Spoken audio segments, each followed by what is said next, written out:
What is the D? You know what the D is. In Las Vegas, where's the D?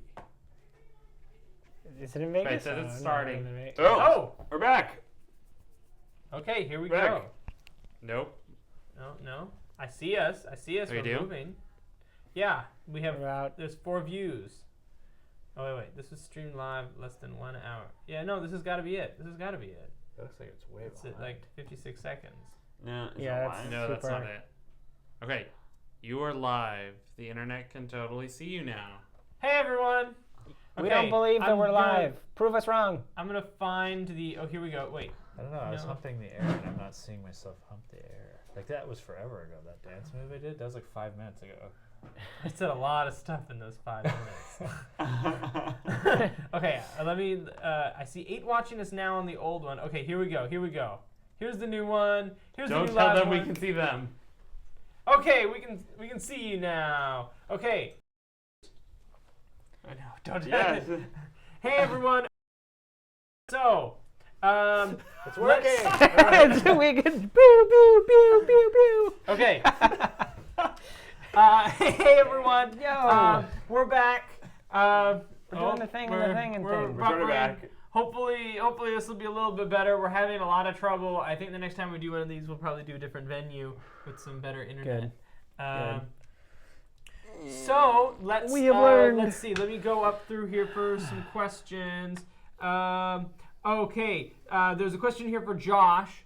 Josh, how do you feel about Rasper and Gara? And do you enjoy working the perspective, trying to make compare the perspective of living, trying to work for a family versus being a more Rasper mercenary type? Sure. So without touching on the fact that Gara is intelligent and can work at problems intelligently. Rasper, you like to say Rasper is an idiot, but 1, Rasper does not have a low wisdom score, and 2, you do He not doesn't. play Rasper in a very dumb way. No. No, he just, there's certain approaches that Rasper takes that someone like Gara might have different options for. But speaking on, as far as like character's motivation for providing for a family, that's, you know, doing something more selfless or having more of a being more empathetic to others. Yeah, it is different. But then the new Rasper is starting to face those challenges too, where he can't just kill someone. Episode 3. Yeah, episode 3. So weak. He can't just do what he wants anymore without a conscience. He is actually starting to struggle with kind of growing through these things called empathy and Morality. emotions and morality, Heroism. heroism, and I think there are aspects of him that are coming more in line with how Gara kind of operated, where he was kind of this, you know, gruff elf character, but and I played Gara like he was like ex-military. Uh-huh. Like he sometimes didn't give a shit, and he had like a course of action, but there were still things he absolutely wouldn't do that Rasper probably still will. Okay. But as far as old Rasper, like, that's totally different. Playing a totally like no morals character, I love it. It's so freeing. You can just do whatever you want and be stupid or not, or bash doors in, or when an NPC is not giving you what you want, you just fucking kill him. Like, you stab his eyes out without hesitation. Like, that is so freeing, and you don't always do that, but I think, like, when you're playing a very selfish character, there are totally different motivations and ways to go about that than playing a character like, in the extreme would be like a paladin or something, where like you really are goody two shoes in it. So. There was, let's see, there was another question. Someone was looking for some.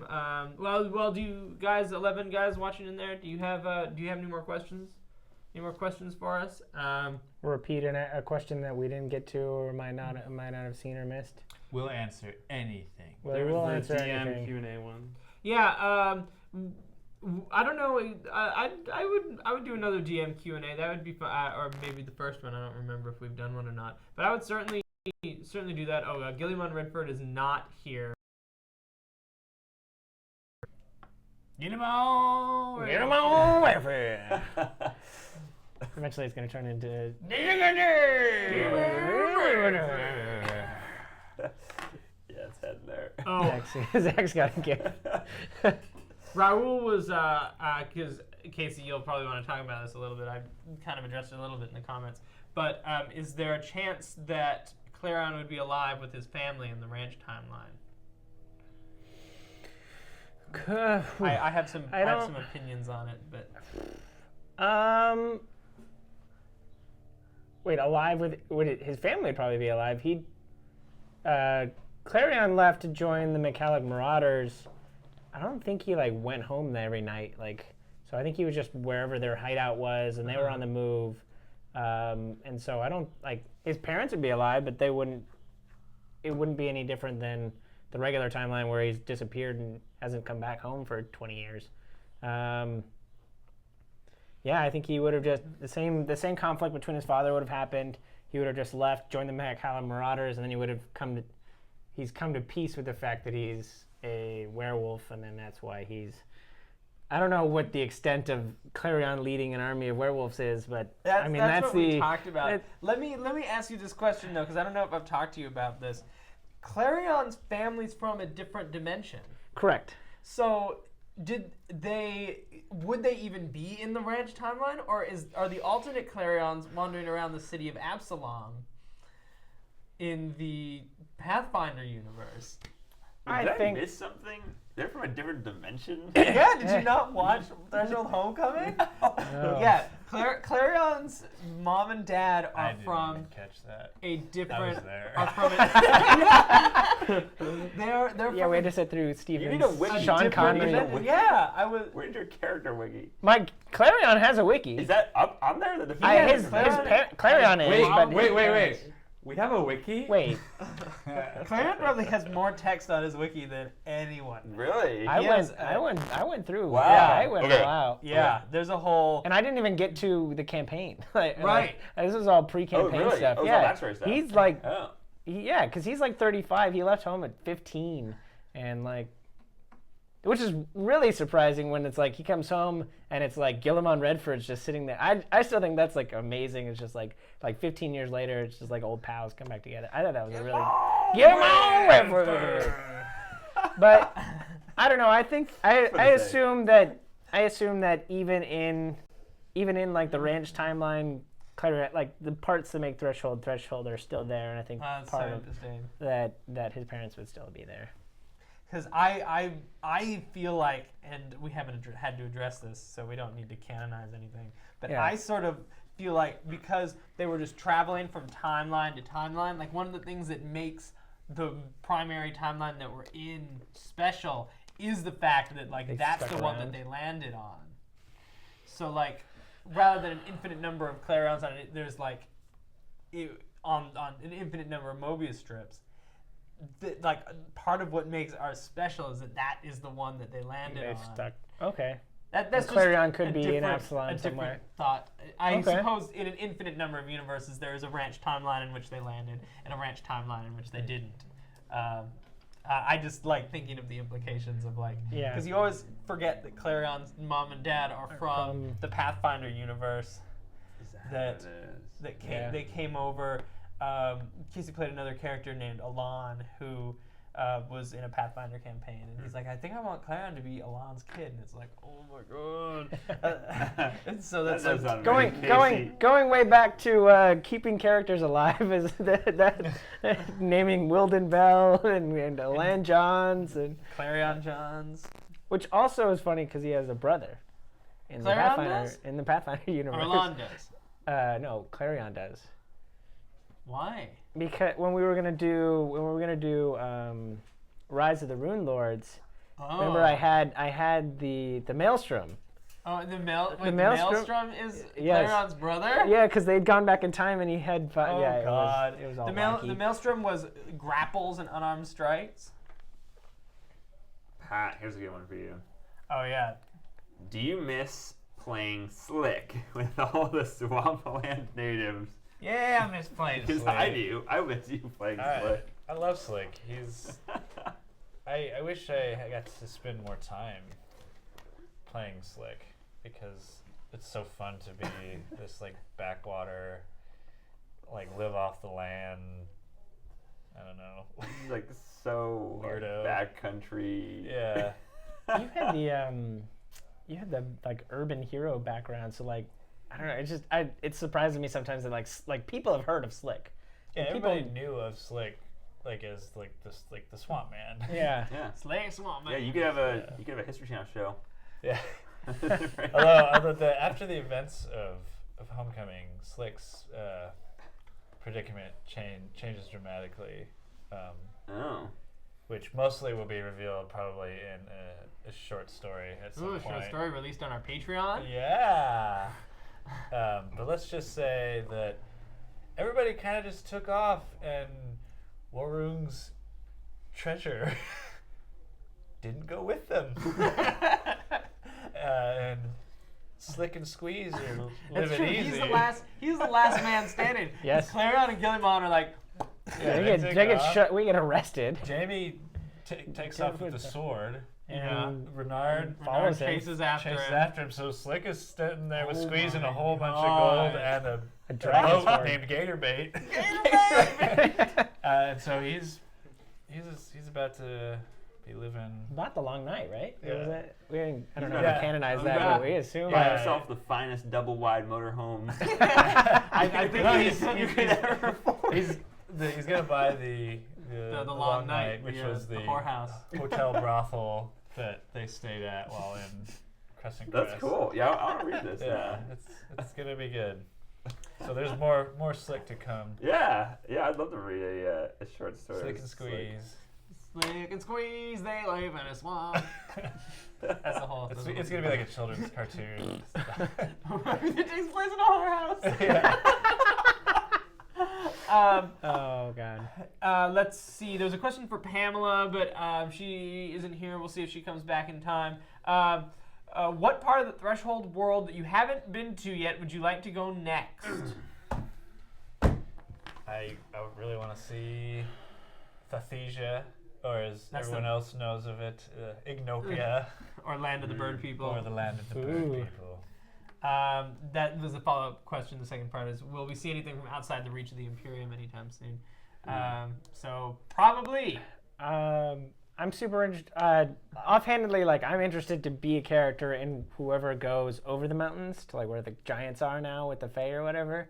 Like that's interesting. And then I'm hopefully drafting up some stuff for like what the Darkland looks like. So the inner ring. The Yeah. inner ring. Yeah, that's what I want to see the most. I want to see something on the inner ring, Oh, the inside. the Yeah. inside of the Okay, the inside of the strip. yeah, Okay. yep.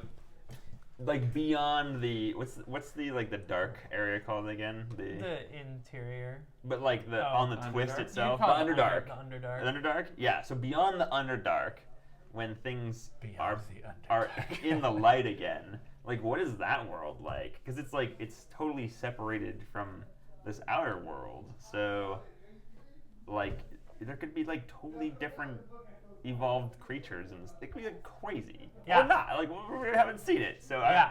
that's It's what I'm probably like. going to be very, very, very different. Yeah, it'd be nuts. Because it's very difficult to get there. Yeah. And potentially there's a race of giants over there. So and whatever the Fae are, and apparently elves come from there. So there's all kinds of that would be cool. I most probably want to see Sherry. We've like spent an episode or two in Sheraton, but we haven't really gotten to explore that culture, and I'd love to go back to Murray. Murray has a lovely little special place in my heart. I We've do love seen Murray. we've seen so much of Arrow. Oh, go ahead. I want to see where the king sits. I want to see Raventop. I want to see I do Raventop. Too. We gotta go to Raventop. because that's where soon. the ITTX ITT. Auto. Institute. That could be Yeah. a great. Yeah. like a whole political Yeah. a six episode like political season would be really There's That'd be a like, fun one. like a trial. Like a trial I would be. really want to do a trial. There is when we get Rasper back, there's gonna be a whole bunch of political stuff going on. Yeah, in a lot of different places. Too. Yeah. I'm gonna try to Okay. maybe Cool. expand some things and have like maybe a couple of lots of little stories happening all at the same time under the big umbrella of this upcoming conflict. Political. So yeah, well, Yeah, we I will know. see Warfare. Raventop because I want to really see wanna see Raventop some too. role play trials. I think that could be super interesting. Trial and debate Yeah. and some policy because we sort of understand a little bit of law now. Mhm. And there's enough things that are set up that now some of the interpretations of some certain laws matter a great deal to a lot of people that we care about, actually. So let's. I have a question for Casey. When are you growing a beard? Never. I Did you shaved once. miss This the is memo? Did you- No, my did you dad- miss it, or- my dad has a full beard, and I look exactly like my father in all ways. So if I grew a beard, I would just be walking around 25-year-old version of my father, and that's just not cool. Yeah, So it's do not it. gonna It's fly. spring. It's beard club time. no, I'm not. Join the beard No, club. I'm not. The mustache Join- march Hey, is well, you're not over. gonna be in the beard pod on The Group beard. Me. Yes, the beard So pod. a little bit of I'll explain that joke a tiny bit. We use an app called GroupMe to have conversations, but we have like Subsected yeah pods for for all of the different all interests. different things. So Yeah. it's like we have a tennis pod and we have a Yeah. threshold Burbank Open. pod. Yeah, Burbank Open. We have a Oh man, there's a tennis pod. yeah. There's a tennis pod. Do you want to Oh, get in man, on the I tennis wanna pod? be on a tennis We can pod, add you to so the we can do tennis pod. doubles, and I could just sit there and go. Is this how you do it? All right, he's on your team. That's what I need. And there's always the constant fear that a pod exists that has everyone but you in it. I think we all have we all one. have that, Yep. weird, Like that we all are like, Which pod am I not in? yeah, is there a pod called Oh God, what is Steven doing now? The anti-GM pod. Yeah. Let's talk about threshold behind Steven's Yeah, back. exactly. I'm terrified that there's that pod. We're trying to keep that secret. Oh God. Guys, Don't next tell session, him. I'm totally doing this without warning. Heroes episode in the ITT Magical Institute. Yeah, Maybe Heroes would be a good way to do Heroes some of Heroes that. would be good, or just see just to see that. Well, Raventop's got to be a really weird place with like because you have all these humans sent Two to it for. universities there, aren't there? Isn't There's there like- the art university there too? Or nearby? It's the ITT Magical We can- Institute. What was that? We haven't responded to that one about Vel. Oh. Kevin's expressed. Yeah, why is Val so hesitant to respond to the homeland? I think, and someone correct me if you've had a conversation that says otherwise. I think that Vel just doesn't want the responsibility. Yeah. It's a very different world. Like Vel is really young for an elf. He's like 115 or something like that. Just like basically an 18-year-old kid who's basically been saddled with you're the savior of the elven people, and he has a And we feeling. need you here. Yeah, he has a feeling they're probably gonna try to crown him king, and And if you watched Relics, like the things that are going on over in the homeland right now are a mess. And So there are Yeah. things that I don't think Vel knows a lot about magic, but I don't think he knows a lot about his own culture. Yeah. So he pretty much learned magic and then they shipped him off. So it's like, how does he make peace between the Church of Victoria and the Church of Lunem? Like, I don't know how you go about doing that. And not to mention that the elves are imperialist in their government, and they eventually are going to want to invade the regions that Vel has had a very nice time living in for so long. Like Vel sort of acts more human than he does elven a lot of the time. So I think yeah. that's where that comes from. I wonder if That's a good question. we'll see a little bit of like if he's kind of now that he's kind of been around humans for a while, if he's like he's too elven to ever be human, but he's too human to ever really blend into elven culture. Uh-huh. Oh yeah, that and like Darius probably had a profound influence on like how Vel sees it, because I mean he'd only Davon had been out of elven culture for hundreds of years, and then Lily had was just as kooky and zany as he was. I think like as the further away or the longer you've been outside of elven culture, the further you are from Darius and the closer you are to like Lily or Vel. Yeah, because Darius is certainly like, I mean, he's like taking it to the extreme, but he is very much like, no, that we're gonna do whatever it takes to make sure that we have control over the region. and that we are in control of our own things destiny. are working properly. There's a great question. What are the best and worst campaign-changing decisions that you came up with on the fly? Obviously, this is more directed at me, but what are some things that like you guys decided in the moment? Can you remember making a huge decision in a moment that really changed things?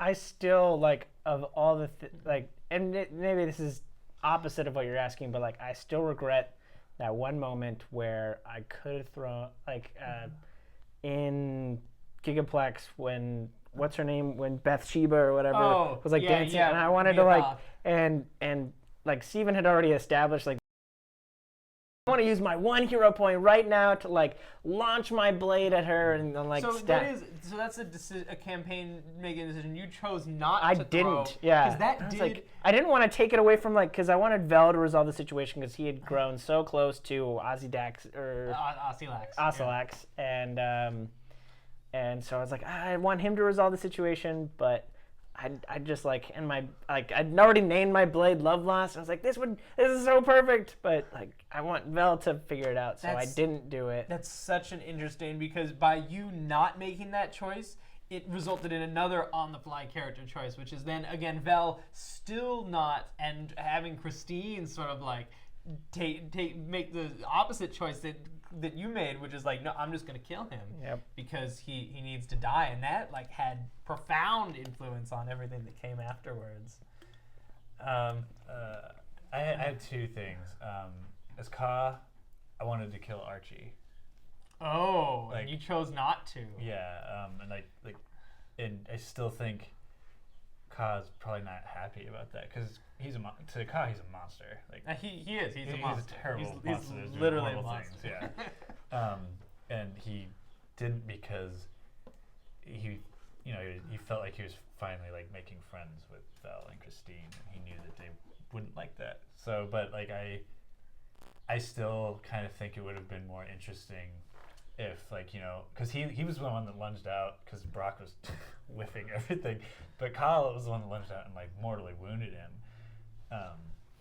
and he could have finished him off, but he stopped because everyone was like, no, wait, let's use his power or whatever. But it was that power is almost like also too great in a way, where I'm just like, maybe it would have been more interesting if Ka just cut him. I mean, and the beauty of that choice is that Ka can still make that choice. He can still try to kill Artie. Yeah, and he Artie the mirror guy. Okay. The mirror bug man. Yeah. Yeah, he might still. It kind of puts Ka out of a job a little bit. Yeah, and that's the thing. Like Ka, it's hard to know what Ka's doing because he can't like just talk about it. But I mean, Ka he's working for Christine basically. He's a hired spy master. So, and him doing something like that would probably get him in trouble. But that's what Ka wanted to do, and so I changed. It made a change. I know exactly what I regret. Not what you regret. Well, go ahead and tell us what you regret. What was it specifically? It's like a decision you made on the fly. Yes. Decision you made on the fly. Yes, on the fly. This was a year ago then, when Rasper grabbed the minion demon, was it, of Kumbhakarna, and was ready to shove the poison in. I was holding onto that. It was what was it? Stifilus powder. Stifilus powder. I was holding on to it for like 4 weeks to use it for something amazing. I was like, oh my god, this is an opportunity. I'm doing it. And like shoved it down this guy's throat. And I, as a player, and neither did Rasper for that matter, didn't know that demons, couldn't be affected by The poison. devils are immune Devils. to poison. And you know what I should have done? Was it the worst case? What I should have done is just fucking break his neck. Just beat the shit out of that character until he died. Because he's going to respawn anyway. We already know that. But I think I was so shocked as a player that like the moment passed before I could do Well, it. I loved that. I remember in that session you tried to poison him, and he just like normally you would expect like a big fight, but he just very graciously was like, "And here's the door. Thank you for nearly trying to kill me, but I'm immune to your attempts." So, and you guys were sort of so shocked that you did kill him that it was like, Okay. okay, Yeah. see you later. Okay. And I guess scene. we'll- it was ridiculous. It was like a very cool moment, but it totally went different than I expected. For me, I think one of the okay. So it was after Kumbhakarna was revealed. Okay, in that moment, I had nothing planned after Kumbhakarna was revealed. I had no idea what was going to happen. So trying to figure out like, does Christine take the throne and stuff? Like, I know that you guys were like heavily trying to figure out what was going on and that like, should we put Christine on the Easterton throne? Should we not? I at the same time was going, should I nudge them in this direction or this direction? And I'm like, I think it was the moment that I created that James character. Yep. James I remember that sorta guy specifically. came out and he's like a little that was like one of I think a big game changer, not because he really does anything or has done anything yet, but just like, okay, and in that moment by creating that character I was offering you guys an out. That was the character that came out of the woodwork. That was like, I will take over the throne. Like I will. He was the guard who's like, if you promote me to head of the guard, I will give you control of the city guard. Okay, gotcha. And remember, like throwing the guy out of Yeah, it was like, I will help you with this. disguised coup kind of it, yeah, thing. disguised Yeah. him, and then said that Vel like said that I'll fry your brain if you Yeah. if you ever tell anyone about this. So that's that. So another question from Drace. Hey Drace. Jamie taking the wish sword, was that something that Brian chose to do, or things like that we don't see on camera planned story points? That one in particular is something that we will come up. Usually when a campaign ends like that, we don't necessarily know where we want to go with it, especially like Homecoming, because it's like, okay, so Clarion is going somewhere. So we stop because we want to have a discussion then off camera about where do we go with this? Where do we want to see these characters? And sort of we plan it out a little bit. So yes, that is a choice that Brian made. We sit down and we say, okay, What do you do next? yeah, what would Jamie be doing right now? And sometimes we cheat it a little bit where he says like, well, maybe I stay there, and it's like, okay, but we want to maybe move you this way. So Brian essentially said like, I want to take that sword. Yeah, as soon as he heard that I had a wish sword, he's like, I want that sword. And so that was the decision that he made. And so we talk about sort of the situation like, okay, so if Jamie steals so then we bring Eric into the conversation. We're like, okay, so how does Jamie try to steal this wish sword? And he goes, well, I'll just ask to see it. And it's like, then we ask, okay, would Renard give him the sword? And Eric says, yeah, he'd probably let him see it. So then Jamie says, great. So then I dimension door and I would go away. So it's like, okay, Eric, are you cool with him taking your wish sword? And Eric's like, yeah, I'm cool with him taking my wish sword. And it's like, okay, what does Renard do? Well, Renard would probably chase after him, try to get it back, because Jamie's kind of a untrustworthy dude. And so then it's like, okay, so then this would then be so then we sort of- Resulting. yeah, exactly. So this is what happens. Then it's like, okay, well, what does Slick do? So like after season 1, we had a similar conversation of season 1 of Threshold, which is like, okay, what do you guys want to see your characters do? And it was like, well, Clarion's probably going to go. I think did you stay in Meriton, or did you go to? I don't remember what Clarion did after season 1. I didn't like go home. It was like go to Sheraton. Yeah, or, so that- like because yeah. like I didn't have a role at Merrington, but like I didn't want to leave. So I think I just went down to Sherry and partied for 18 months or something. And Rasper, Sheriff. Sheriff yeah, Rasper. was the sheriff, and that was like something that Josh decided. And then it was like, okay, about, well, where would we like to go? What if we want to over to Syraxis, and it was like, okay.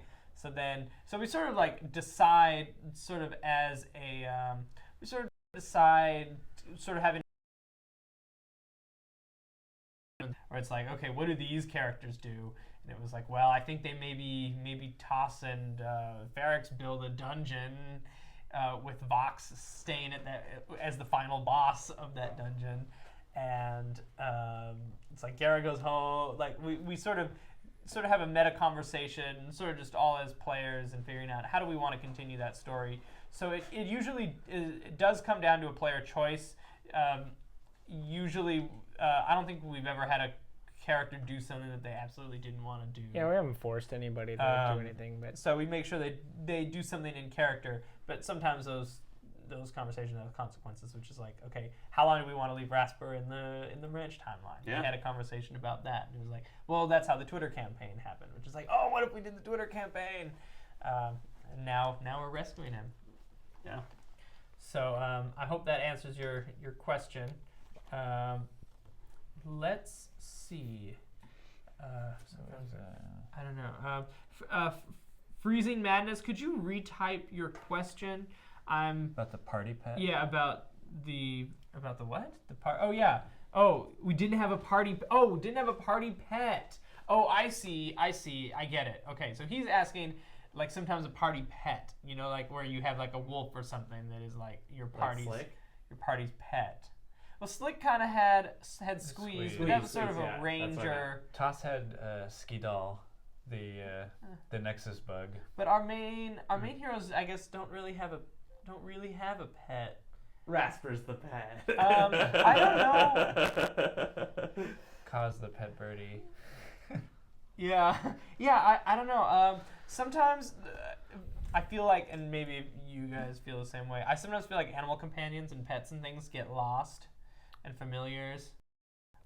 I mean, Squeeze was like excellently like familiars. I know they always get lost because all they do is like provide a bonus, and then they just sit there. They disappear until the moment where you're like, oh, I can use my Raven familiar, and then suddenly he's there. Yeah. And it's like, wait, what? Wouldn't he have died in the fireball? Yeah. Oh, yeah, but I didn't remember him then. Yeah. Oh, okay. They don't exist until you remember they exist. Yeah, they're in a superposition. So I guess that's why we don't have a party pet, just because it's difficult to. Well, then there's, keep I mean, track of. animal companions aren't as complicated or I mean, I don't know. I haven't played any of them, but like animal companions, I don't think are as heavy, and because we're so focused on character, like they have a personality, and so they don't get lost.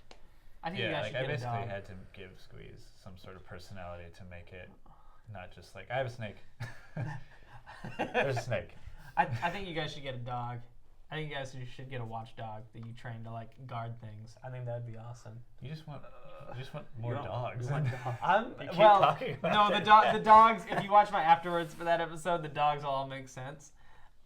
Is that like your hell reference thing? Yeah. Okay. Okay. But I Stop do forcing I dogs do on just us. I think the dogs are a part of medieval life that we have neglected.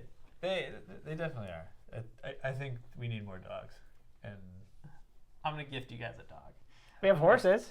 ooh, we can. Yeah, you do. You do have can horses. we- We can do. We do have horses. Yeah, people have horses. We have Dauntless, and Twisty Bread. Twisty Bread, and Pamela's whatever. Horatio the camel. Yeah. Yeah, that's right. Yeah, we see like animal characters come in and out, but like We We don't have a don't have a mascot or having a party one pet. in the party, I personally am not a favor of, because it's just like one more thing that nobody has distinct control over. Maybe you do, but then it's like you're playing a character. Really, I don't think it adds anything. I think it's more distracting than. I don't know. I really liked having like Skidal, like the Nexus bug was like a big part of Toss's character because it was like I think if it's a further proof that he's like he didn't have any friends, so he had like that was like his friend no, is this if dumb bug. yeah, this dumb little it's bug. paired with the character. Like I think like Squeeze is a great example of like it brings something to the character. But that's different than like having like an animal assigned to the like- party. It's then, just, like, four of everyone's them- just, like Biscuit the dog, Like, and it's yeah, just it's like, like, okay, I'm gonna Go pet- get him, Rover, yeah, go- and then someone go has to get like, him. I don't know, interact with It's it. like no, I No, I'm Rover, like- go left, and then yeah. you're like, oh no, I wanted to go right, and then I don't. that's one thing But, like- Kevin said he regretted is he wanted to kill Skidal in the last fight of Relics, and he's like, I should have done that. Oh, to kill Skadal. Yeah, and I was just like, I was waiting for you to do it, but I wasn't gonna. I thought about like doing it myself because at one point you and I both get hit with that orb of annihilation or whatever. Yeah. Yeah, Spirit of Annihilation, and I thought about being like, and then I looked down and like my bottle's gone or something. But I was like, no, I'm gonna make Kevin do it, and he never did it. Sean asks, is there a way to add Patrick's Caw permanently to the group once Clarion returns? They're both great characters. They are both great characters. This is the ongoing issue with Threshold is that we only now, of course, we're limited by mics. But before, I used to. And it gets a little hairy with Yeah. too many players. I used to run 10-player campaigns way back in the day, and those are not good because you don't get individual character time at all. So like the party just has to keep marching, and then you wait an hour during like combat slog for your turn. Yeah. And like people would fall asleep, and then like one asshole would decide like, I'm gonna try to kill the Kobold King and suck his brains out with this Ithlid mask. And, and then it turns into another 4-hour combat after we had finished the adventure. And it's like the rest of the party's like, we're going to leave him to die. We leave him to die. We leave him to die. My friend had they would do it in the when he was in the Marines. They would do it, and they'd have like they had like 12 people, and they had like the entire squad bay, and it was like everyone's name was done like alphabetically, and it was like, okay, your turn, and then like healing would go down, and like the guy at the bottom like never got any heals, so like anytime that fireball would hit, it was just like, okay, the guy at the bottom dies, and then just like wipe his name off the whiteboard. Like I think 3 is like the right number. Like as far as like 3? 3 in a DM, I think that's the best deal. I think That's the not classic. enough. I think I think 4 and 4. 1 I like 4 and 1 is the way to do it. because then you can pair you can do like if the party splits, pair you off? pair off. Okay, But- I can see that. I don't know, Like- but you get the big band, like the 5 bad band. the 5 bad band. I loved- Everyone follows the role, and you don't have the like, okay, we two are doing this, we two are doing this. It's like, okay, I mean, you do have the odd case of like, I'm just alone, but like usually that one guy in the middle has to like pick a side. Yeah, he can He has jump to pick a side. There's no and ties. Yeah, but Yeah. that works for 3 too. Yeah, it does. I mean, Just easier. there's not It enough. depends There's on, not like, their- enough. their ups in- and downs. They're the all notes, stuff. all stuff. But in terms of like Ka and Clarion being in the party, like I think it'll be more of like a rotating thing that happens. yeah. What I'm thinking. I don't think Clarion would be too fond of Ka. If he were to haven't- get rescued. Yeah. If yeah. Assuming he comes back. I think what we're gonna start seeing is one arc with then little episode like sort of like what we do with Heroes of the Fang Coast, but less one shots and more of like 2 or 3 episode like, okay, this is a little story that we need to tell to set this up, and sort of based on player availability and things, sort of keeping it mixed up and bringing in like having, you know, if the party goes to Raventop, maybe Rasper is off fighting in the Mammoth Mountains, but Josh plays Otto Aberil for an episode where we're in Raventop, or maybe it's Ka gets sent on a mission with some other rogues to go infiltrate a tower, and so we do it like a Heroes episode where we get 3 new expendable rogues, and Ka is there with them. So that's sort of what I'm feeling, because we have so many good players, and if I could do this full time, then we could just like keep churning them out, right? Oh yeah, we do this all day, every day. We could have 2 different, we could have several different campaigns going, and then everyone would be, but we just It'd be like the Marvel Cinematic Universe where there's like Daredevil and, Yeah. and then there's like the movies going on, Yeah. and then there's Agents of S.H.I.E.L.D. S.H.I.E.L.D. and it's comes all in just on like weaving, Yeah.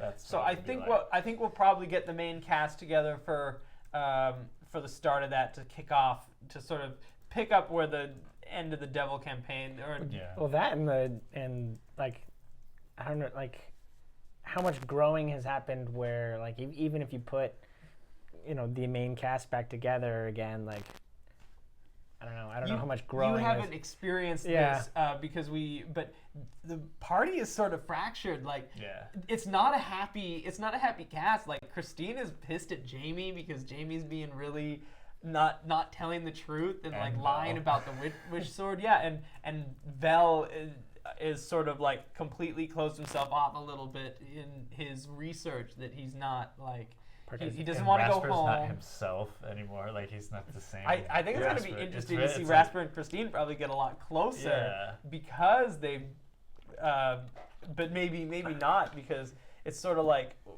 why they haven't gotten along really since Rasper drank all that bliss back in season 2. So I think it'll be fun to get the cast together for a little bit and then sort of see where they go and sort of follow these storylines, because there's going to be some big moving and shaking things happen, and I think it'll be fun to explore all those little nooks and crannies with some different groups. Eric, there's a question for you. Yeah, I know. How do you like playing Swamp?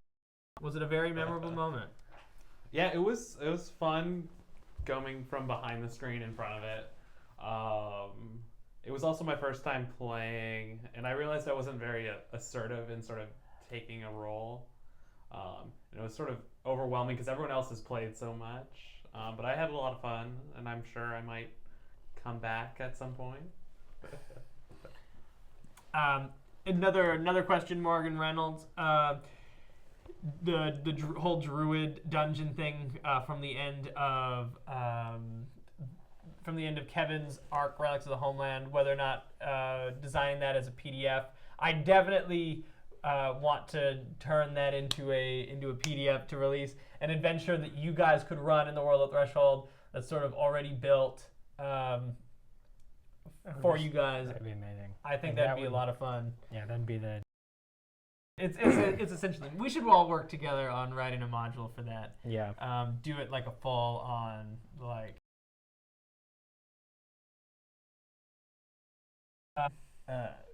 Raul asking about like audio and stuff for like ambient sound and music.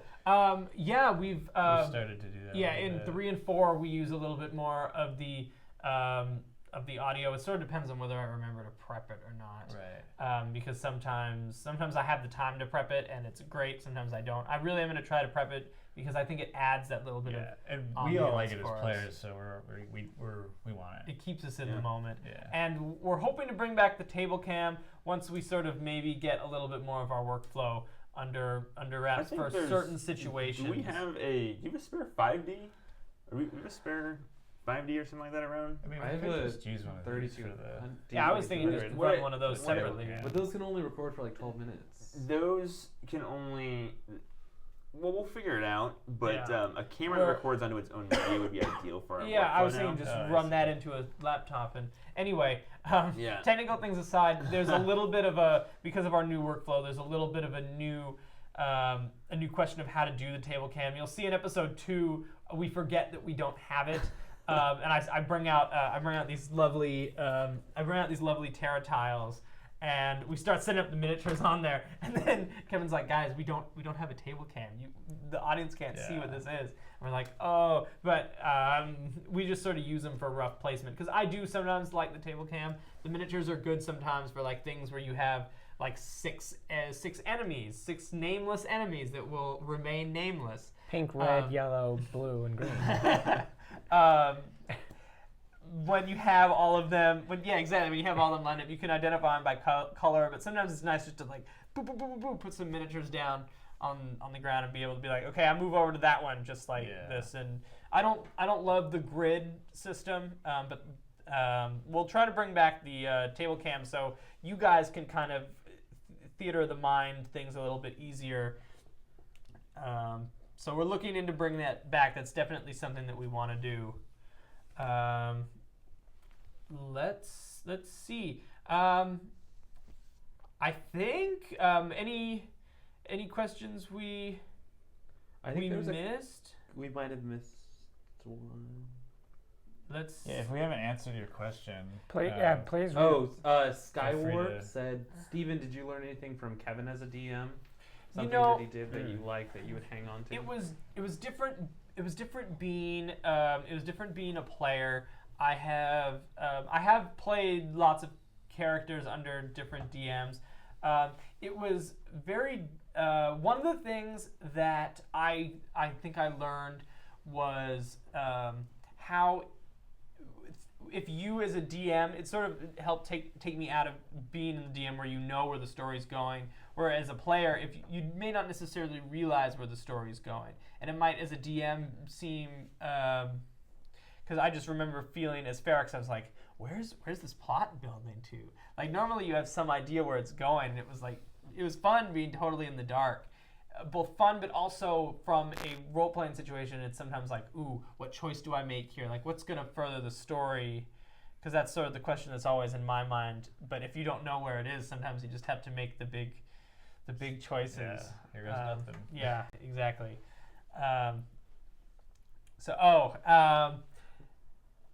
Casey, there's questions about the previous character, what happened to him. He was a fridge. That is Gogana Dodontan.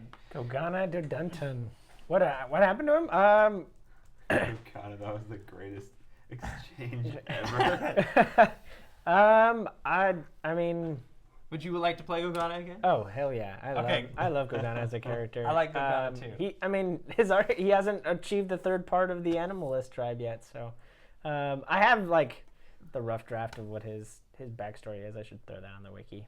That'd be good. I definitely think we'll see Gogana again. Yeah, I mean, we were all in an arrangement. It was like an arrangement between Christine and Gogana, where like he'll provide fighters to fight off the ogres, and she'll provide food or. And the Helm of the Forge. That's another thing that like Kevin wants to like hoard all the magic items, and I was like, no, but I really want Gogana I think to you have it. Okay. You have it. Okay. Because there's been discussion about like, you can't take the Helm of the Forge. Gogana has the Helm of the Forge. Yeah. So, yeah, I mean, I'd really like to play him again. Just what he's doing right now is just probably just being one of the animalists. Like he's just providing fighters and increasing I think his we'll spiritual certainly nature. See him probably in a leadership role once things start to. There's a conflict that we've started to see, at least between sort of the Nostromos and the established crown. He might actually just be hanging around Marenton, but making sure that the animalists are represented, I guess. But yeah, I think we're gonna see Gogana in a fun leadership role as that conflict, because he has good fighters and he's a good fighter himself. So I think that'll be fun to see him sort of in a. I want to move towards a sort of more war. I want to move into war with like objectives, and especially when you have a bunch of objectives on a battlefield. Yeah, where it's like, okay, we can send Gogana and some animalists to go take this tower. that'd be really cool. And so I love the choice. Like, there's 5 things. There's 5 things you could do, and you can only choose 3 of them, or something like that. Right, exactly. Or who do you send? Who do you send? Who do you send to take the tower? Do you send Rasper to take the tower? Do you send Gogana to take the tower? Either one is probably a good option, but they're going to do it very different ways. Sure. And then that might also mean that the next choice you don't have that person available because they're off doing that. Yep, exactly, Yeah. exactly. So that's what and that'll help us with the revolving cast and stuff. So we'll send someone to do that. We'll see that episode of taking that tower, and then we can. That's a lovely format. Cutting around and all under the umbrella of this overall war objective. Yeah. Oh, But- I'd love to see like a war room with like a tactician Yes. and like Yes. Christine So with cool. all of her Like pieces on it, advisors yeah. planning everything. Yes, and like, do you keep your advisor It's close? like Dragon Age Inquisition, but Yeah, exactly. Exactly. Dragon Age Inquisition. But the other thing too is maybe some of our characters that we've seen will fall on different sides of the the war. I mean, Vel is an elf. I don't know if he goes home. We don't know what's going to be going on in the homeland, but there are definitely some characters we've seen in the north. If it is a sort of north-south battle, then which it might not be, but it's sort of looking that way. If it is a north-south battle, then it's like, okay, so wait, do we have an episode with we played as Ulfin and Heinrich Hammerfall and Sven Rotkloster, like, And the wizards. yeah, the the Red Wizards. Do we see an episode of them from the other side of the battlefield? Like, do they have objectives? And is there a moment where we have like a tower that was just taken by the animalists, but then the next session we have the tower get a new group of players playing. The Red Wizards are Playing Red Wizards. I think that's such a fun format, cool. and Cool at the idea. same time, it always forwards the plot of this sort of battle, so we're still invested. So that's sort of what I'm. Focused. That's where my head is at. In addition to the ranch timeline stuff. Lots of questions coming through. Yeah, there was one a couple back. Any plans to expand over to other systems? Other systems, I don't think. I'd love to see Shadowrun through D6. Oh yeah. Once upon a time. Well, yeah, there was talk again. If this was a full-time gig, I think we could do that absolutely, and I think we would. I would love to be streaming I'm running the Murder on the Orient Express Call of Cthulhu adventure, and I would love to be streaming that because that's such a different beast. So fun. But really, it's just a scheduling nightmare. We really only have enough time right now with our resources to do one system. Again, if this was the kind of thing where we could, the best way to get us to do more content, really, and this was a little bit handouty, is subscribe to our Patreon, is give us a little bit of funds, because the more funds we have, that means if we have the extra funds, we can start saying, okay, we can make sure that we have the resources to edit something, or that we have enough time where maybe some people don't necessarily have to pick up these days of work because we have that extra money. It's really just a resources game. Yeah. Or we can buy a second setup so we can be running 2 sets at once, kind of a thing. That's really what it comes down to as far as doing extra systems. I think we can just stick with our one sort of show for now. We were exploring other things, other shows, doing some like heavy streaming or some other stuff, but that's just been a little bit more difficult to just to do because of time. It's just hard to coordinate. So Mike said one. Any plans to bring back the fellas from the season 3 Moonlight guys? I really like them. 5 daggers and all. Oh yeah, the Moonlight is still doing their thing. They are just rebranded as Sunlight now, and they have their own campaign. It's set in the same world. It's set north of Nod in a little town called Kuru, which has a lot of magic, a lot of magic items there. A lot, like more than I've ever seen, and there's a reason for that. But they have an ongoing story. Sometimes we cross over. I've played Young Z in an episode of their campaign. So check those guys out. But I'd love to do another crossover with them eventually. Out when the right time is, because they're sort of isolated in Kuru there. And I guess we have done another crossover. It's just been me over to their side. But I'd love to bring them back because they're great fun. And we'll probably see them at Gen Con this year. Sweet. If you guys are going to Gen Con, we're going to be there. So we're maybe going to do a meetup or something. I don't know. I'm not going this year, but you guys are. Yeah. So Yeah, you'll have I'll to figure that out. And maybe you can Yeah, come FaceTime. buy us beer. I mean, yeah, We'll share beers with you. no, we'll play some board games or something. Yeah, We'll just meet up and- Yeah. Oh, here's a great question from Freezing Madness, which is sort of a. There's a couple of great questions here. Yeah. Let's see. Are Christine and Gregory going to patch things up? Oh. Kendall, this is a good question for you. Oh. Maybe couples therapy, or is that out of the question with the Nostromo's plans of conquering? I don't know. Couples therapy. It's very difficult because Christine is in this really precarious position where it's like, well, technically she's married to the Nostromos, so she should side with them if they decide to try to take over Easterton again. But there's her position, which could easily be taken away from King Carmel. So I don't know. I don't know if Wasn't it It was Easterton that gave you your lands, right? So technically it Right. was Easter. Right. So if I And attack Easter- Easter, And Easter's granted through Carmel. Carmel. Carmel, so it's sort of a. so I don't know. I think it makes a more interesting story if we are in conflict. But as a player, I would love for everything to be hunky dory and like, you know, it's easy, Hannah right? wants to- It's non-confrontational. It's easier if everything's just non-confrontational. We all just use easier. words and we all just like are happy Let's with do what we that have. campaign where we just like sit in a room and we Like, just stare at each other It's and the we're like, Teletubbies campaign. I send you love. You send me love.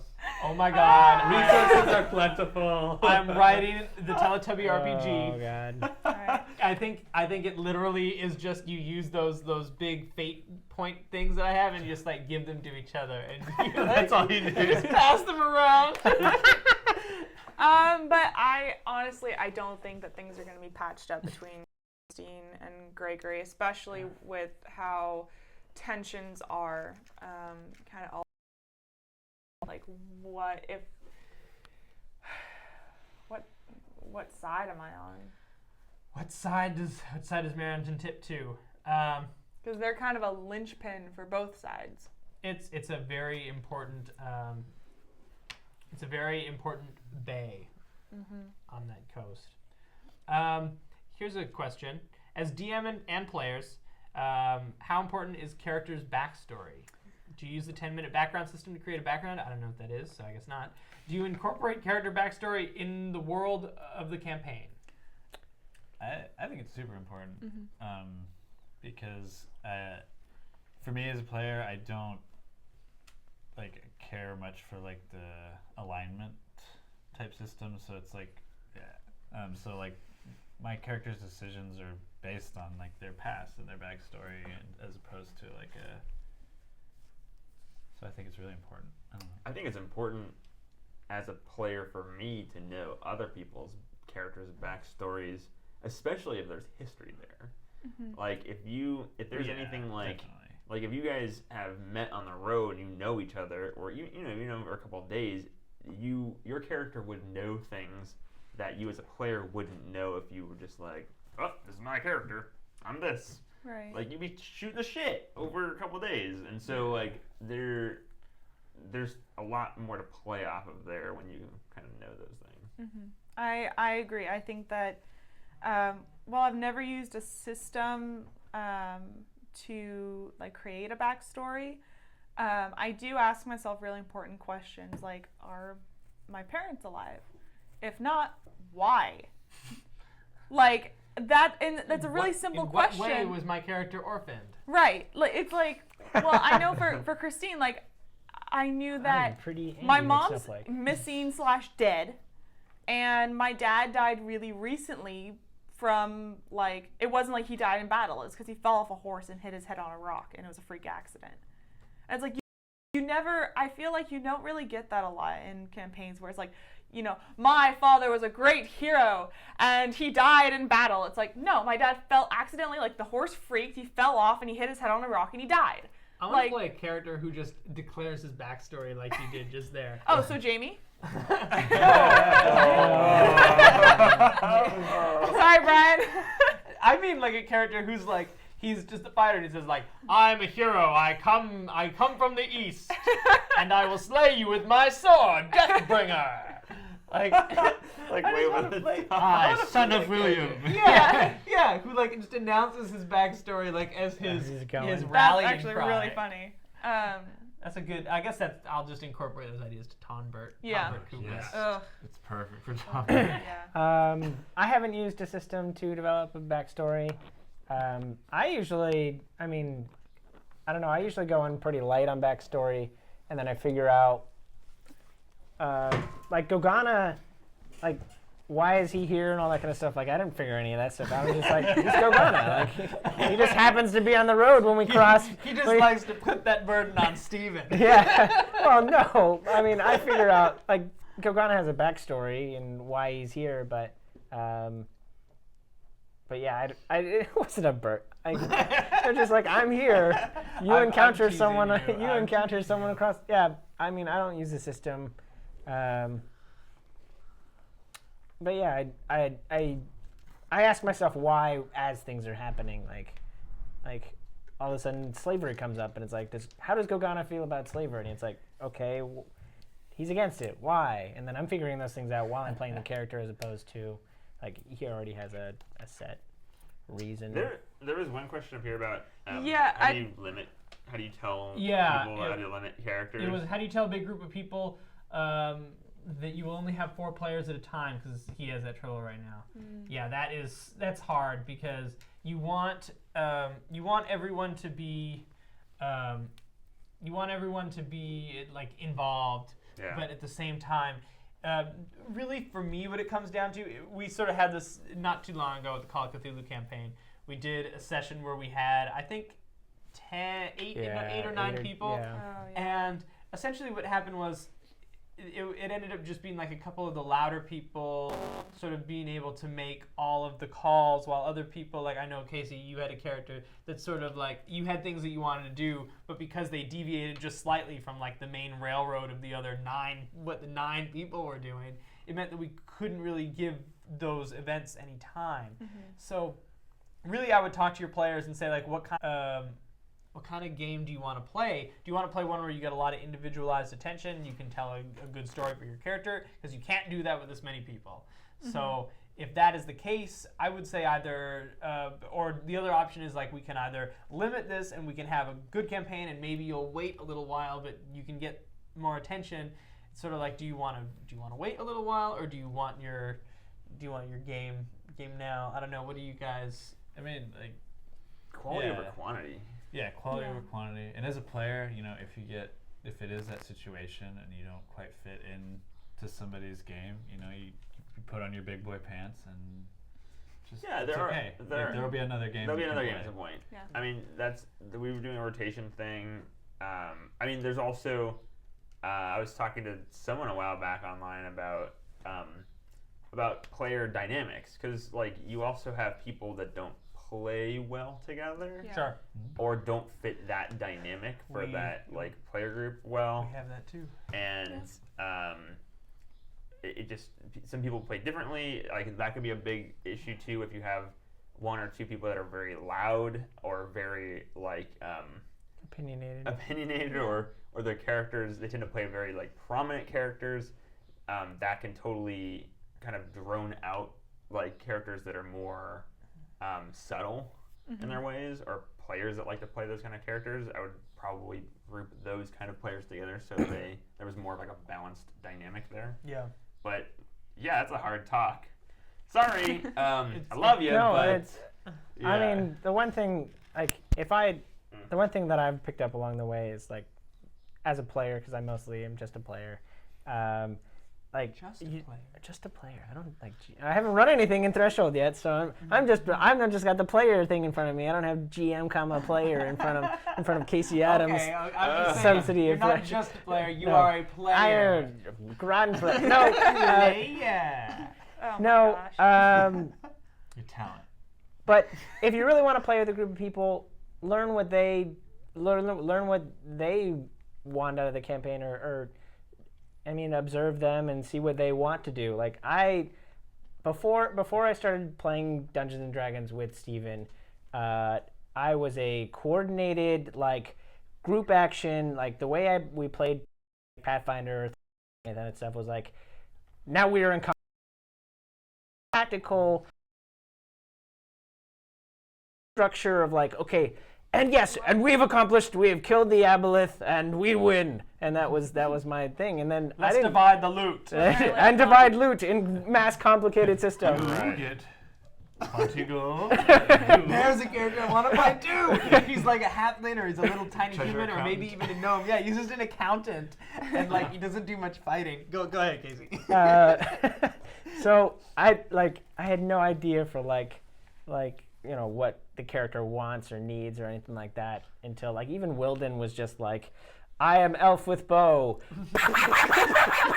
Like I didn't get into character stuff until I started playing with Steven, and that's why And that was really when I started developing like characters should have accents, and so that was how I like distinguished them in my head. And then I played Adara, and it was just like, yes, I am character. With That's who the voice was. Oh, Hal was okay. doing a similar accent last night, and I was like, Oh yeah. and I was like, which character is that? It was Adara from that same campaign. No bad idea. In brainstorm. no bad idea. Everybody. So I guess like at the end, it's DM talk to your players, talk about what kind of campaign you want to play as the DM that you want to run, and whether your players are the right fit for that. And tell your players that the best way, like if your spots are full and they want to play, the best thing to do is one of them to Run another sit, campaign. sit in the DM chair, because that honestly, like, I know a lot of players just want to play, but it's sort of it's a give and take, because and you might find that you really do that they really love it. They love it all the more, and then they're like, oh my goodness, there's this story that I want to tell, and there's this story that I want to tell. So like that's I think the best solution is if you have 10 people to say, look, I'll take half and you take half. We have 5 and 5. We can do two perfect parties, and then maybe if you guys really want to have fun, the 2 DMs can coordinate, and then you guys can do a crossover later on. Anyway. You're all excited now. Like, oh, I wish there was another DM. Don't be afraid. Don't be afraid to like limit your game. If you feel like it's going to be a better game by keeping it smaller or whatever, with only like certain people that play well together, then that's the game you want to run. So run it. Right. Yeah. Somebody had a question, I guess, earlier in the Q&A about how I feel about being the only female at the table, and if it's different in the role-playing aspect for you versus a male. Well, I can't speak of how it's a role-playing aspect as a male, seeing as I am not one. But it's hard a little because typically. Why is it hard, Pamela? I'm All right, fine. Let's take this off and done. I'm demonstrating the point. It's tough because a lot of the times maybe I'm a little more serious at the table and I want to move things along, and then everybody's telling jokes. But I think that a lot of it's more of in stories, especially if you're going for the fantasy element. Like, what are the women in fantasy stories? They aren't the fighters. They're, oh, you're a healer. Okay, you can be the healer. And oh, there's a princess that needs saving, or they're a barmaid, right? Like, those are typically like the only times you'll see women in any fantasy setting. And so it's, as a player, I always play female characters, one, because it's something I know, and it's something that I think adds a little more dimension to a story. If, for instance, in Threshold, the story would be very different if Christine was Christian Demarin, right? And was like a guy. Like, it wouldn't be an issue him getting his lands back. Like, it wouldn't be a problem at all. But because Christine is female, it now creates an extra dynamic in the story. That's a very interesting world to play and jump to, is the Christian Demarin world. Go ahead. I don't Everyone think gender swapped. I think Threshold has been really good in telling stories regardless of gender. I don't think gender has come very much into play in a lot because it doesn't matter. We don't. I mean, as far as, yes, Christine has to fight for her lands because she's a woman and it's different. But as far as if the gender swap scenario is I don't think much changes. Yeah, right. Because our characters are characters and not just I am woman, I am man. Right. Threshold is secretly a feminist fantasy story. And we just lost half of our viewers. All of them. But it is. No, it definitely is, because and we saw some little snippets of that with the meeting of Anastasia, Youngzi, and Christine. Yes. And those are some themes that I'm going to touch on a little bit more. But it is sort of examining sort of both the place of both the place of sort of women in a medieval society. but sort of in society as a whole, especially because RPGs and stuff like that is so skewed in one direction. Like, what are the archetypes? Well, it's the chick. It's the girl who's come to play your game and who doesn't know anything, and that is something that, I mean, at one point or another, yes, I didn't know anything about how to play, and I, played an elven wizard. But you right? knew more than Josh. Coming into the threshold. Coming into the threshold. Yes, right. but at one point, yes, I was the chick, right? Like we had started dating, and you introduced me to D&D, and like that's how I got into it initially. But now it's become so much more for me, and I don't think that I'm in that, typical archetype anymore. And I really hope that as a female player in a male-dominated game and cast, that it encourages other women to try D&D and to see, like, it's not just for a bunch of geeky guys. It's for everybody to play. And if I can get one woman to, like, try D&D just for, like, okay, I've been turned off by this because I don't think I'd fit in, but, I can see, like, that's not always the case. I want to give this a try. Then I feel like I've, I don't know. I don't I don't know how to finish this. But I think that's just something that I hope to achieve. It's a kind of a goal of mine for this whole show. I'm going to move to another question. Okay. As a DM, this is Arden's question. As a DM, I try to get my players to be more engaged, trying to ask them simple questions like, how do you do that, as opposed to narrating what they do? Any other tips? I'm going to sort of change the question a little bit and put it on you guys as players. Okay. What are some things, how do you find those places of sort of, how did you get into the habit of narrating, sort of more what you do? Do you have any tips like to pass on to other players? As far as like combat?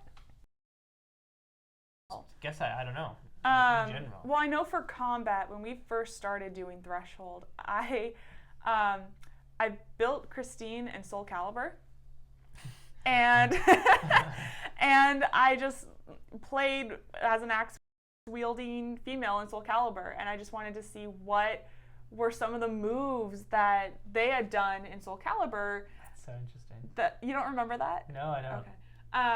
What were some of the moves? So then I had an idea in my head, like, okay, now if I'm in combat, I can be like, and then like I just bring my entire axe down with both hands. And that's kind of how I started, at least for combat, instead of just like I swing my sword and I do 10 damage. Like it's getting a more cinematic idea of what that looks like in your head. Or like now I will sometimes watch videos of like people using a sword and shield, and I saw one recently where it's like if you have two people wielding swords and shields, here's a way you can use both your shield to turn the other person. As I guess combat goes, that's kind of how I got more into the habit of describing what I'm doing. What about you guys? I sort of use like just like an acting principle, which is like if you can be doing something while you're doing something, it's always going to be more interesting. Like for example, it's always more interesting to watch a character eat while they're like trying to like give a like Brad Pitt eats in his scenes. It's like way more interesting than him just talking.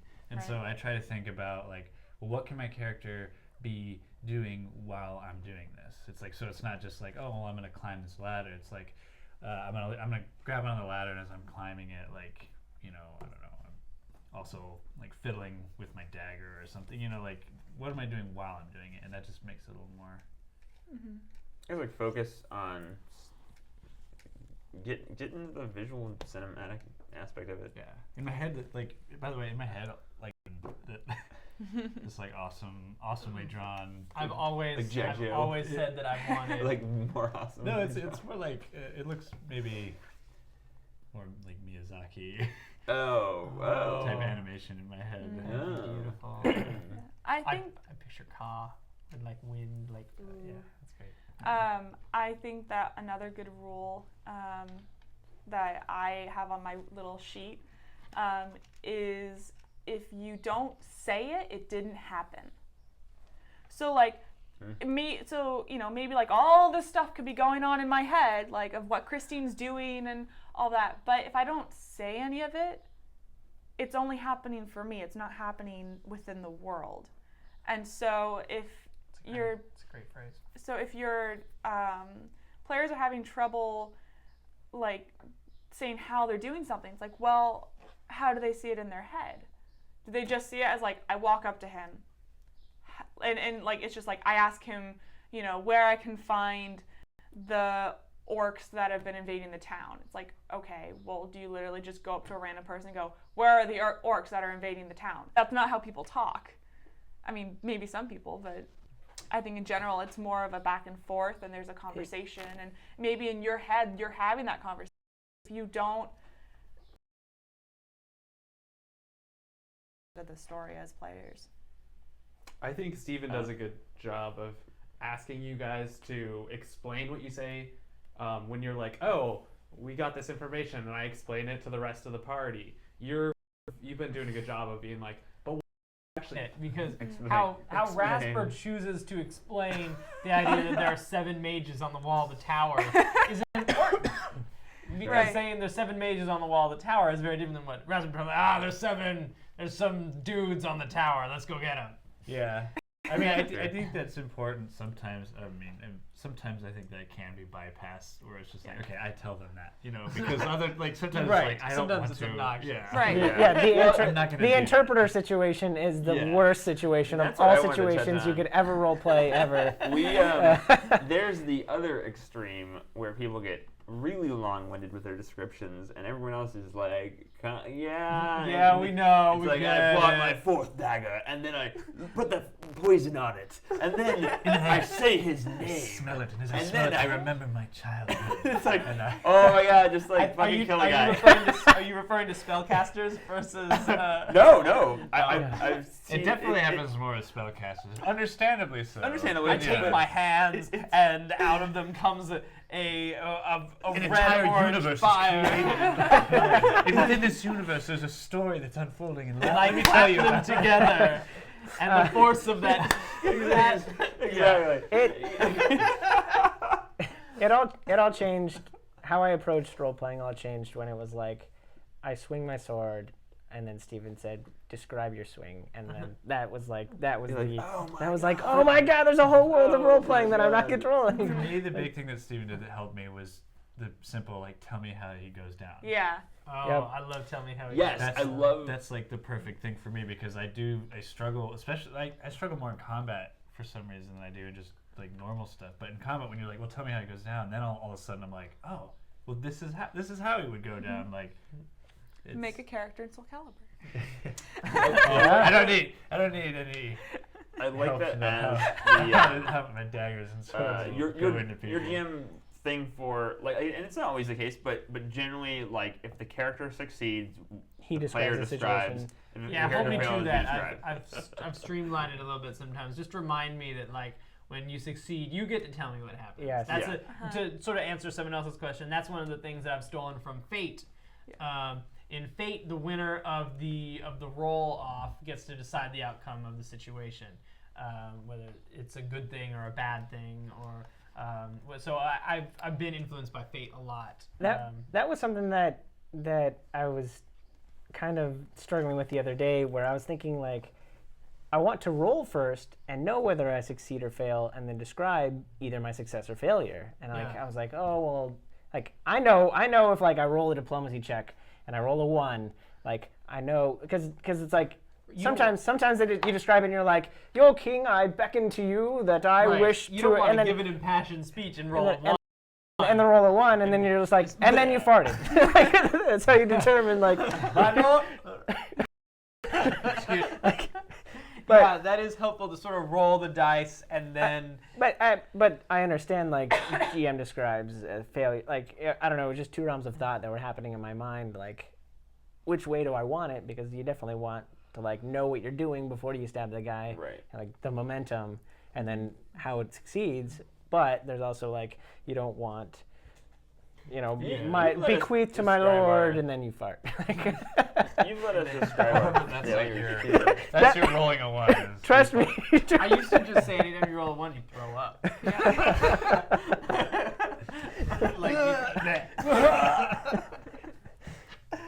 Yeah. So there was a question. The branching out into other systems. I addressed that a little earlier. We just don't have the resources. The hero's journey archetype. I don't necessarily think the hero's journey archetype is great for a campaign because that is sort of one individual, whereas a party is usually a group. Perhaps if you take the hero's journey but apply it to an entire party of people, I think that could be very interesting. Okay, I'm getting ahead of myself reading that newest comment. I'll just answer a couple of the quick ones.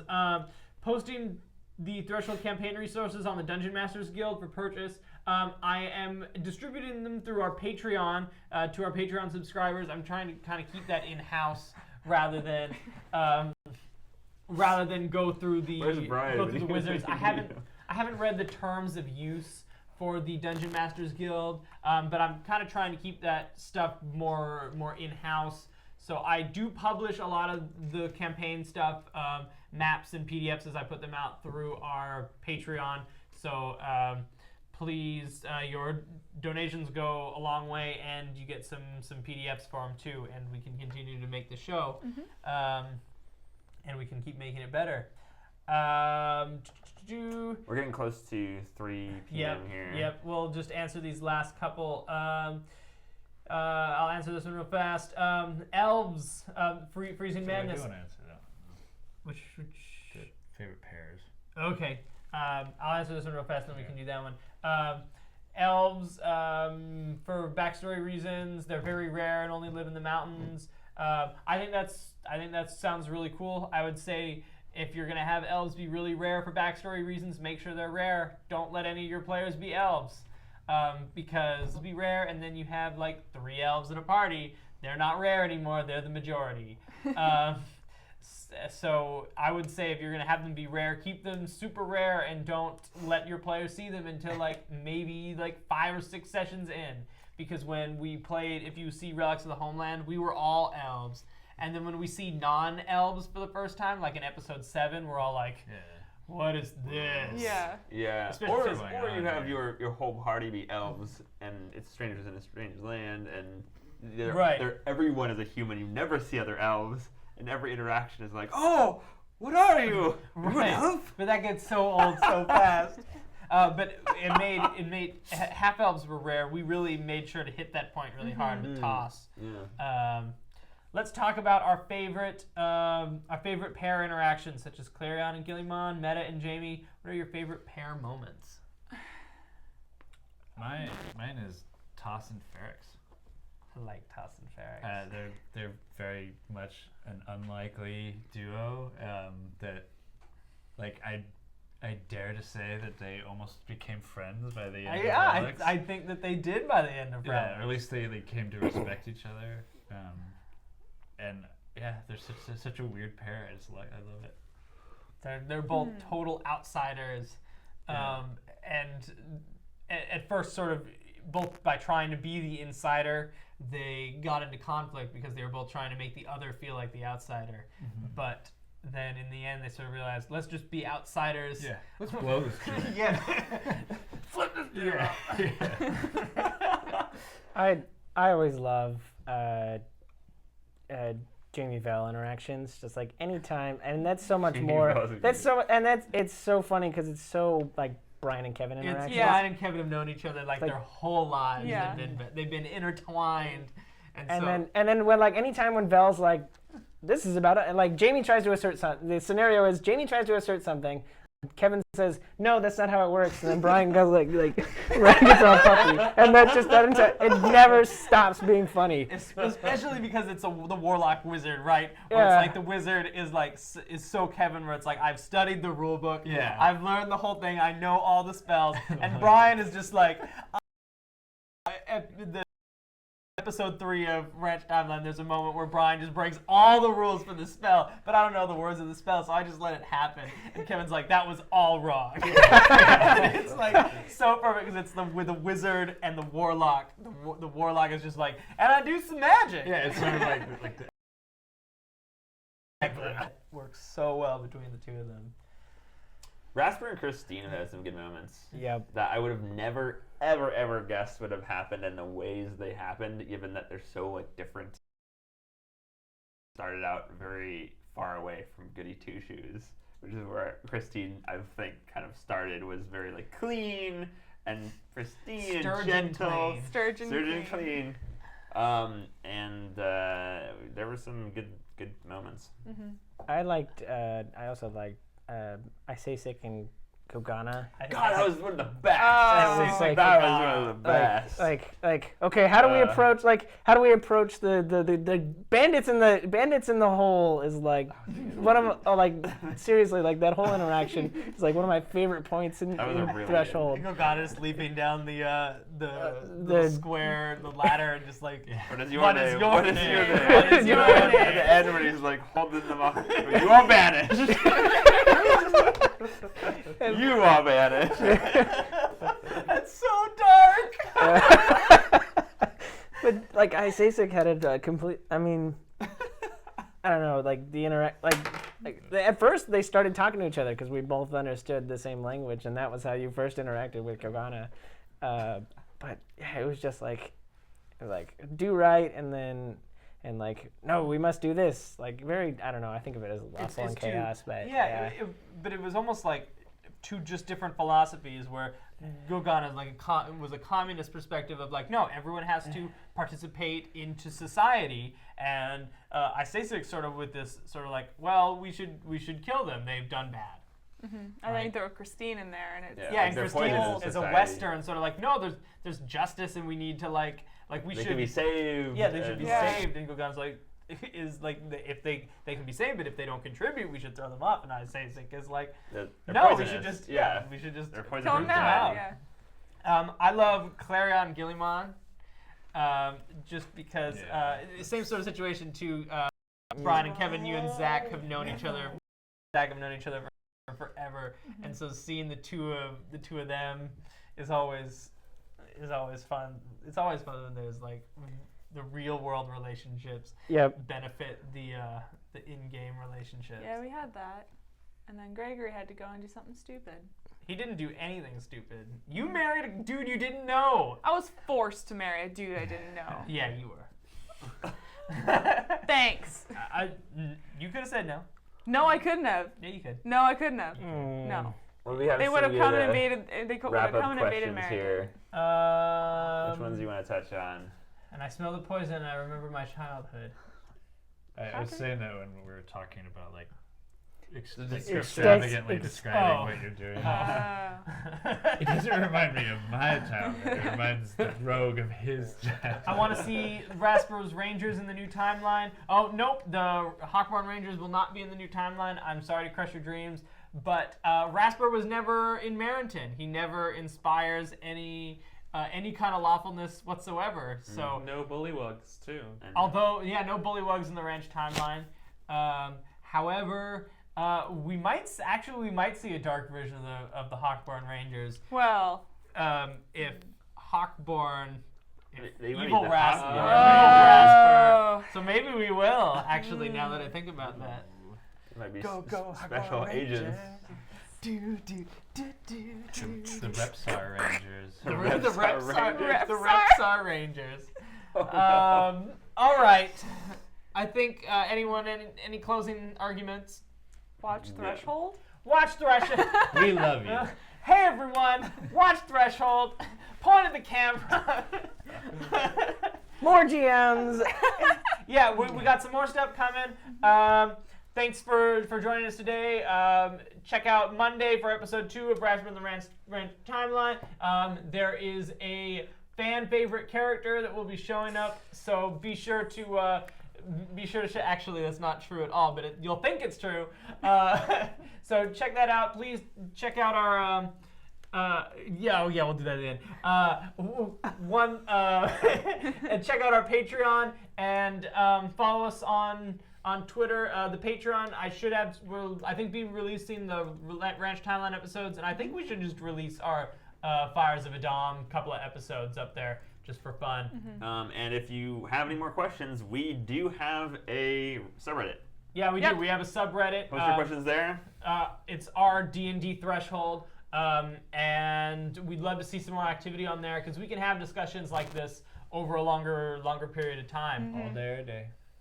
All day or day. Looks like wait. there's been. We have a Reddit? Oh my gosh. Looks like there's one more request from Raul. We'll do one last Gilmore Redford. Ready? 1, 2, 3. Gilmore Redford! All right, thanks guys. We'll see you Bye. soon. See you on Monday.